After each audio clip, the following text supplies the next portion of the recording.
Bismillahirrahmanirrahim. Alhamdulillahi rabbil alamin. Wa bihi nasta'in ala amri dunya waddin. Nastaghfiruhu wa nastahdihi wa natubu ilaihi wa natawakkalu alaihi. Wa na'udzu bihi min shururi anfusina wa min sayyiati a'malina. Man yahdihillahu fala mudilla lahu wa huwal muhtadi. Wa man yudlil falan tajida lahu waliyyan murshidan wa la hadiya lahu. أشهد أن لا إله إلا الله وحده لا شريك له وأشهد أن سيدنا محمدا عبده ورسوله اللهم صل وسلم وبارك على هذا النبي الكريم سيدنا وحبيبنا وشفيعنا وزهرنا ومولانا محمد المصطفى وعلى آله وصحبه ومن دعا بدعوته وتمسك بسنته وجاهد في سبيل الله إلى يوم الدين Rabbi shrah li sadri wa yassir li amri wahlul 'uqdatam min lisani yafqahu qawli subhanaka la 'ilma lana illa ma 'allamtana innaka antal alimul hakim wa la hawla wa la quwwata illa billahil azim Allahumma iftah 'alaina hikmataka wanshur 'alaina min khazaini rahmatika ya arhamar rahimin Allahumma arinal haqqa haqqan warzuqna ittiba'ah wa arinal batila batilan warzuqna ijtinabah قال الله سبحانه وتعالى في كتابه العزيز أعوذ بالله من الشيطان الرجيم يا أيها الذين آمنوا كتب عليكم الصيام كما كتب على الذين من قبلكم لعلكم تتقون صدق الله العظيم وقال نبينا سيدنا محمد صلى الله عليه وسلم إنما الصوم جنة فإذا كان أحدكم صائما فلا يرفث ولا يجهل وإن امرؤ قاتله أو شاتمه فليقل إني صائم أو كما قال صدق Rasulullah sallallahu alaihi wasallam. Tuan-puan muslimin muslimat yang dirahmati Allah sekalian rahimakumullah. Assalamualaikum warahmatullahi wabarakatuh. Amma ba'd, alhamdulillah pada malam ini 8 Ramadan 1441 Hijriah bersamaan 30 April 2020. InsyaAllah besok kita akan masuk ke bulan Mei. Kita akan meninggalkan bulan April bermula tengah malam ini. Malam ini malam 8 Ramadan. Alhamdulillah. Saya percaya kita semua telah pun menyempurnakan puasa pada siang hari tadi. Dan kita meneruskan dengan berbuka seperti mana pada malam sebelumnya. Berbuka, solat semayang maghrib, makan malam, semayang isya, semayang tarawih, semayang witir, tadarus Al-Quran ataupun zikrullah, wirid-wirid dan sebagainya. Dan saya percaya tuan-tuan dan puan-puan, kita telah pun seminggu seperempat berada dalam bulan Ramadan ini. Maka harapannya kita telah cuba untuk menggunakan masa yang ada untuk kita sama-sama memanfaatkan masa yang ada untuk kita sama-sama memperbanyakkan amal ibadah kita pada bulan Ramadan. Tambahan pula pada kali ini kita semua berada di rumah masing-masing. Kebanyakan kita tinggal berada di rumah masing-masing, kecuali rakan-rakan kita yang bertugas, seperti sahabat-sahabat kita di barisan hadapan frontliner di hospital, polis, tentera dan sahabat-sahabat mereka yang menjalankan tugas untuk memastikan bahawa suasana yang ada pada hari ini kalau boleh tidak berpanjangan. Kalau boleh biarlah ada penamatnya dan penghujungnya, insya-Allah. Kita harapkan perkara ini akan berjalan dengan lancar. Jadi kebanyakan kita duduk di rumah, tinggal di rumah, tidak menjalankan apa-apa aktiviti di luar rumah. Maka kita sama-samalah mengkaji semula tentang puasa kita dan bagaimana kita boleh menjadikan puasa kita lebih sempurna. Kita naikkan darjat puasa kita dari puasa orang awam kepada puasa, kalau tidak khawasul khawas. Khawasul khawas ni orang yang terpilih di sisi Allah SWT. Kita nak dapat ni memang hebat lah kalau kita dapat khawasul khawas. Kerana khawasul khawas ni puasa para Nabi, Rasul, Siddiqin, orang-orang yang hampir kepada Allah SWT, orang yang syahid atau syuhada, dan orang-orang yang soleh, yang tinggi martabat di sisi Allah SWT, para awliya, yang merupakan pewaris Nabi dan Rasul alaihi wassalatu wassalam. Maka kalau kita dapat puasa khawas pun tak apa, kerana kalau kita dapat puasa khawas, maka adalah ganjaran yang sebaiknya dari Allah Subhanahu Wa Taala. Kalau puasa orang awam, itu yang Nabi sebutkan, min shaimin laisa lahu min siyami al-ju' wal 'atash. Berapa ramai orang yang berpuasa tak ada apa pun puasa ni melainkan lapar dan dahaga saja, tak dapat apa-apa dari Allah SWT. Waliyahzubillah. Jadi bagaimanakah kita boleh menyempurnakan puasa kita, supaya puasa kita boleh sampai ke darjat puasa ahli khawas yang disebut sebagai puasa orang soleh dan bertakwa, yang mana golongan ahli khawas ini menahan segala anggotanya daripada melakukan maksiat, perkara yang sia-sia dan tiada manfaatnya kepada hari akhirat. Ini kita petik dalam buku Tazkirah Ramadan, yang 2 hari sudah kita dah kaji sedikit, yang disusun oleh Tuan Guru, Syekh Tuan Haji Muhammad Fuad Akamuddin Ar-Rambawi. Jadi kita lihat kepada kesempurnaan puasa ini, menurut kata Tuan Guru kita di dalam tulisannya, ada 7 perkara. Syarat-syarat batin puasa ini ada 7 perkara yang kalau ada semuanya, maka puasa kita akan jadi sempurna, insya-Allah. Yang pertamanya, beliau menulis memejamkan kedua-dua mata. Bukan pejam tak tengok langsung, maksudnya iaitu dengan menegah kedua-duanya daripada melihat perkara-perkara yang haram, makruh dan harus, yang akan mengganggu hatinya dan melalaikannya daripada berzikir mengingati Allah Subhanahu Wa Taala. Apa sabda Nabi SAW? An-nazratu sahmun masmumun min sihami iblis. Memandang perkara yang haram, yakni dengan syahwat, merupakan panah beracun dari panah-panah iblis. Maknanya syaitan ni memang salah satu cara dia ialah dengan menghasut manusia memandang perkara haram. Sekarang syaitan dah dibelenggu, dah dipenjara, mana datang syaitan ni? Tetapi nafsu itu boleh saja mendorong kita untuk melakukan perkara yang dihasut oleh syaitan. Maka kata Nabi SAW, la'anahullahu,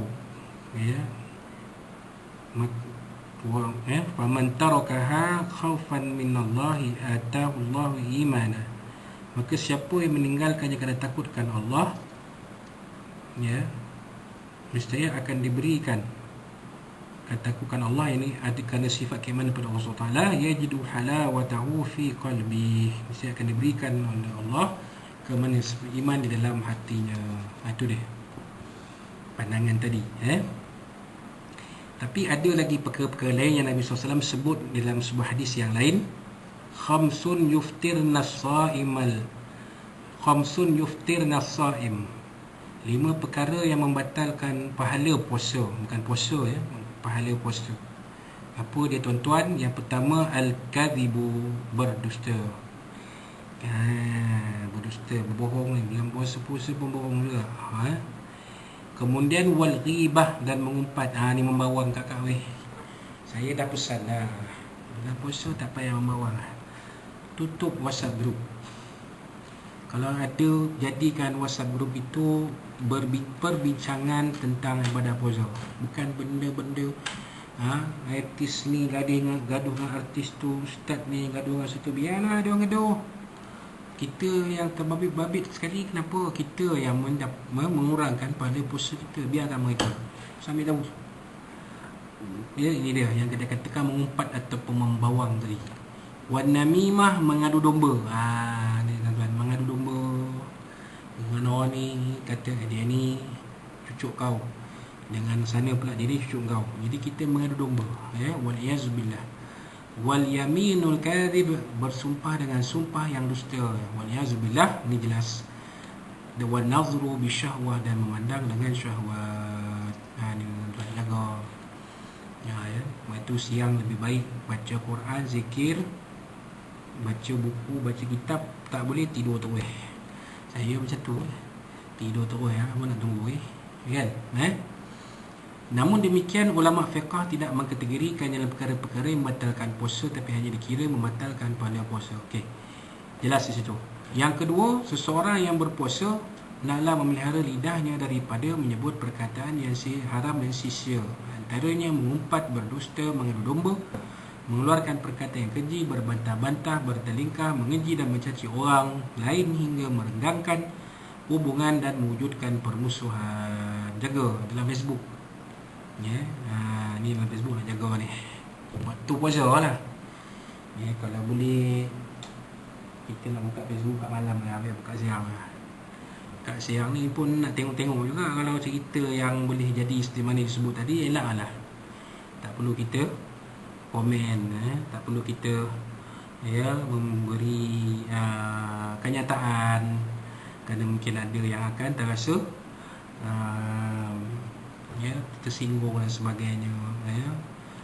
Hendaklah orang yang berpuasa merazimkan lidahnya dengan banyak berdiam dan menyibukkannya dengan berzikir dan membaca Al-Quran. Dah disebut tadi, kita sebut dalam tazkiratus shaum yang lepas. Apa dia orang puasa ni? Berdiamnya orang puasa itu sumtus shaim fa tasbih. Diamnya orang berpuasa itu tasbih. Diam itu lebih baik. Lebih baik kita berdiam diri, tidak berkata apa-apa. Ya, saya pun tak setuju juga bila ada yang kata bulan Ramadan ni kita buka balik perkelingkahan ilmiah. Saya tak apa setuju lah. Biarlah mereka pukul gendang, kita menari ikut rentak mereka, buat apa? Kita ikut menari mengikut rentak dia orang, merugikan kita balik.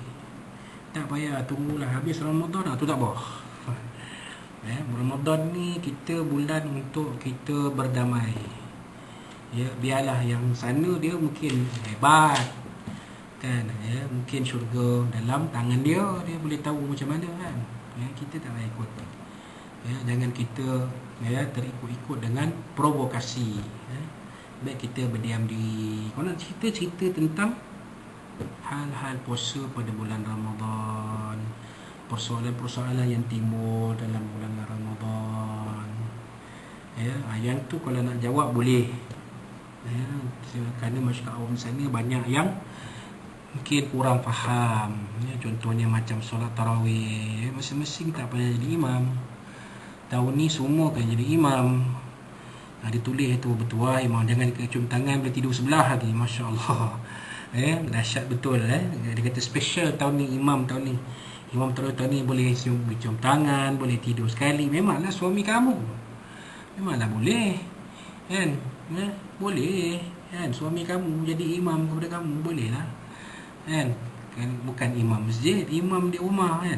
Itulah istimewanya kan. Tapi imam suami kamu jadi imam itu belum tentu lagi sama seperti mana imam di masjid. Jadi terimalah seadanya. Kan, tak payahlah kita mengharapkan suami kita tu sempurna.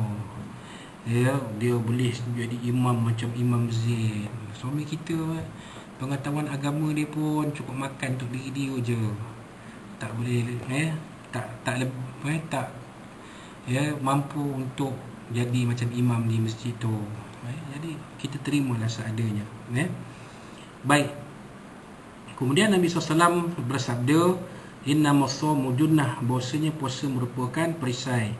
Fa idza kana ahadukum sha'iman, apabila seorang kamu berpuasa, fala yarfuth wala yajhal, janganlah melakukan perkara satu yang sia-sia dan janganlah melakukan perbuatan orang jahil. Perbuatan orang jahil tu kan orang yang tak ada ilmu lah. Dia maki hamun dan sebagainya, bercakap benda dia tak tahu. Ya, Allah SWT pun dah menegah, wala taqfu ma laysa laka bihi ilm, jangan kamu berpendirian pada sesuatu yang kamu tidak ada ilmu tentangnya. Tak tahu, diam. Berdiam diri lebih baik. Kalau tahu tak apalah kan. Ini bila dah ulur mikrofon depan kamera, kita pun cakap lah. Apa pandangan tuan tentang kita, hal agama kita tak tahu, hal yang benda kita tahu. Saya tak ada komen apa-apa, saya tak berani, saya tak tahu benda ni. Pergi tanya orang lain, pergi tanya pakar bidang dia, tu lagi bagus. Itu yang dikatakan wala jahal. Wa ini mru'un qatalahu aw syatamahu, jika ada seorang yang ingin membunuhnya atau memakinya, fal yaqul inni sha'im, maka katakanlah kepadanya, sungguhnya aku berpuasa, sungguhnya aku berpuasa. Itu yang kedua. Yang ketiga, orang yang berpuasa juga sepatutnya menjaga telinga daripada mendengar perkataan yang haram, makruh, sia-sia dan tiada manfaatnya untuk kebaikan akhirat. Kerana tiap-tiap perkara yang haram diucapkan, maka haram pula mendengarnya. Dan maki hamun tu kita cakap tak boleh, tak mahu, jangan. Tak payah. Dengar muka tengok tak payah. Baik belajar bahasa lagi bagus. Ya, bahasa Arab, ya, bahasa Jepun, bahasa Korea. Tuan-tuan akak-akak suka Korea kan, K-pop kan. Belajar. Janganlah suka K-pop je belajar, tak belajar bahasa. Kan? Belajar bahasa. Ada Ayana Mun, suruh Ayana Mun tu buat video. Sila mari belajar bahasa Korea. Saya Korea ni bagi orang lain lah, saya suka bahasa Jepun. Ni ada personal saya, peribadi saya suka bahasa Jepun. Jadi saya nak belajar bahasa Jepun tu lagi bagus kan, daripada kita bercakap mendengar perkara yang bukan-bukan. Tutup tu yang saya tak nak. Sabda Rasulullah SAW, al-mughtabu wal-mustami'u syarikani fil ithm, orang yang mengumpat dan yang mendengar umpatan dikira bersekutu mendapat dosa. Orang yang membawang pun bercakap pun dapat dosa, orang yang dengar pun mengangguk pun dapat dosa juga. Jaga kakak-kakak sekalian, jagalah terutama dalam ibadah puasa ni. Nanti puasa kita tu jadi berkurang-kurang, langsung tak ada kosong. Itu yang keempat, orang yang berpuasa juga perlu menjaga tangan, kaki dan anggotanya yang lain daripada melakukan perkara-perkara yang haram, makruh dan perkara yang tak bermanfaat untuk akhirat. Itu dia. Baik, kita banyak baca Quran. Rumah tak bekerja, kalau bekerja dan cerita bekerja dari rumah, okey. Meeting online, okey. Tadarus online, okey. Tapi kalau sesajen membawang tak payahlah. Masuk lebih baik kita waktu berpuasa kita tidak melakukan perkara itu. Yang kelima adalah seorang yang berpuasa menjaga perutnya ketika berbuka daripada memakan makanan yang haram atau syubhat. Orang yang berbuka dengan sesuatu yang haram dan meninggalkan makanan yang halal diibaratkan seperti orang yang membina mengalihkan sebuah bandar, tapi dalam masa yang sama ia merobohkan dan musnahkan bandar tersebut. Itu satu hal tentang makanan, jangan yang haram dan syubhat. Pastikan halalan tayyiban, insya-Allah. Ini kita semua maklum. Tetapi ada lagi satu, memakan makanan yang halal akan mendatangkan mudarat sekiranya ambil secara berlebihan akan musnahkan hati. Apakah tak lagi sekiranya makanan yang diambil adalah dari yang haram. Nampak?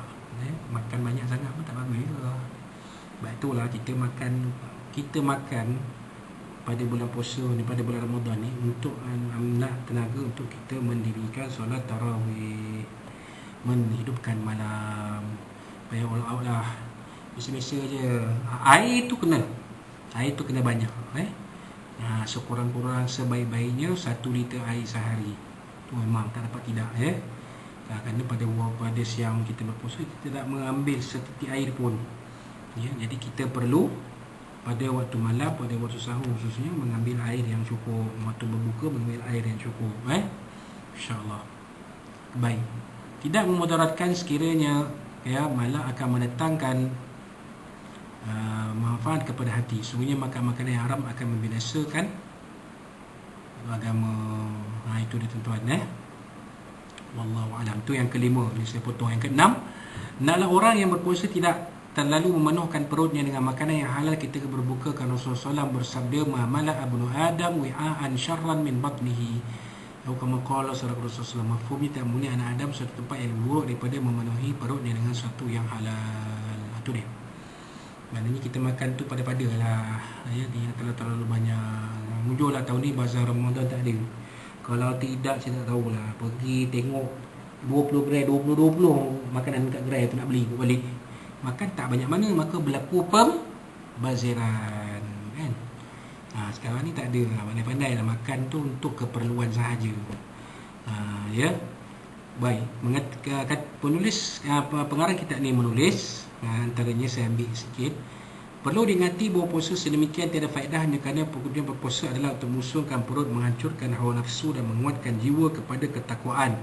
Justru dengan berpuasa akan meringankan tubuh badan, melakukan ibadah, mengerjakan sembahyang tahajud pada waktu malam, bertambah rajin melakukan zikir dan wirid sehingga mata hatinya menjadi terang. Ini tuan-tuan, ya, jadi kita makan itu untuk keperluan. Makan untuk hidup, bukan hidup untuk makan, ya. Maka kita ikutlah seperti mana yang diamalkan oleh Nabi SAW, ya, para sahabat, ulama dan ya ulama dan orang-orang salafus salih. Gitu, Dan yang ketujuh, yang akhir sekali, naklah orang yang berpuasa sentiasa merasa khauf, ini takut dan raja, mengharap akan Allah SWT setelah berbuka puasa. Ini kerana ia tidak mengetahui sama ada puasa yang telah dilakukan yang terima, iaitu dari orang yang muqarrabin, atau tidak, iaitu dari orang yang dimurkai oleh Allah SWT. Jadi bila kita berpuasa tu, ya, kita kena ada rasa apa yang kata sebagai khauf, rasa takut. Rojak, takut tu takut, bukan takut tu takwa, bukan takut seperti mana kita takut hantu ke, takut berumah haiwan buas ke, tak, ya. Kita takut tu kita rasa kita sebagai ada rasa kehambaan, ya, takut kepada yang mencipta kita ini, Allah SWT. Daripada situ akan datangnya rojak. Rojak ni apa? Mengharapkan rahmat dari Allah SWT. Maka keikhlasan kita tu akan meningkat, macam mana disebut oleh seorang sahabat kita, pangkat adik tapi ilmunya hebat lah, ya, Syekh Nazrul Nasir. Dia kata ikhlas ni paling baik kalau dapat kita buat satu tu ikhlas semata-mata kerana Allah, tidak kerana benda-benda yang lain, kerana pahala pun tak. Tu ikhlas itu yang dikatakan rojak tadi, ya. Bukan kita berpuasa itu, bukan kita buat menggelukan ibadah itu kerana apa? Kerana takut neraka. Kerana apa? Kerana kita nak pahala. Bukan. Kita buat sesuatu ibadah itu kerana Allah. Niat pun dah sebut lillahi ta'ala. Jadi inilah yang ada di dalam pemikiran para salafus salih. Itu dia. Maka ibadah ini tidaklah semestinya ditumpu pada bulan Ramadan, dibuat sepanjang tahun, tapi kita pada bulan Ramadan kita berlumba-lumba. Kita lebih kuat lagi beribadah pada bulan Ramadan. Jadi itulah yang disebut sebagai khauf dan raja, ya. Kita melakukan puasa kerana sifat kehambaan kita pada Allah SWT, untuk meningkatkan ketakwaan kita pada Allah SWT, la'allakum tattaqun, dan daripada itu kita mengharapkan keridaan dari Allah Subhanahu wa ta'ala. Itu dikatakan sebagai raja, ya. Adanya khauf, adanya raja. Jadi kalau ada 7 perkara yang disebut tadi, maka insya-Allah puasa kita itu akan jadi lebih sempurna dan boleh saja sampai ke perangkat puasa ahli khawas, ya. Orang yang berpuasa yang Allah Ta'ala berikan, ya, itu pertamanya puasanya itu meningkatkan ketakwaannya kepada Allah SWT, dan yang keduanya puasa itu menjadikan dirinya lebih hampir kepada qarib, lebih hampir kepada Allah Subhanahu wa ta'ala, dan Allah Ta'ala akan beri, ya, ganjaran pahala yang sebanyak-banyaknya, ya. Walaupun kita berpuasa bukan kerana nak pahala semata-mata. Tu yang kata ikhlas tadi tu. Jadi kita berpuasa kerana Allah SWT, maka akan ada ganjarannya. Tak usah takut, ganjaran tu ada, ya. Kita sekarang kita nak ikhlaskan diri kita berpuasa kerana Allah Subhanahu wa ta'ala, ya. Jadi itulah sedikit apa yang kita boleh kongsikan pada malam ini. InsyaAllah kita akan teruskan tazkirah Ramadan kita pada malam esok dengan tajuk yang lain pula. Jadi apa-apa yang saya sempat kita sempat kongsikan pada malam ini adalah sedikit ilmu dari Allah SWT yang kita mampu kongsikan. Dan kalau ada apa-apa yang terkasar bahasa terlanjur bercakap sesungguh kata itu, kemaafan dipohon dari Allah SWT, dari Nabi SAW, dan dari tuan-tuan dan puan-puan sekalian, untuk selamat meneruskan ibadah pada malam ini dan bersahur pada besok pagi dan berpuasa besok harinya. Ya, insyaAllah bertemu kita pada malam besok, insyaAllah dengan izin Allah SWT. Dan akhirnya, wallahu rasulullah alam, barakallahu fikum, aqulu qawli hadza, tawfiq azim li wa lakum, wa billahi taufiq. Wassalamualaikum warahmatullahi wabarakatuh.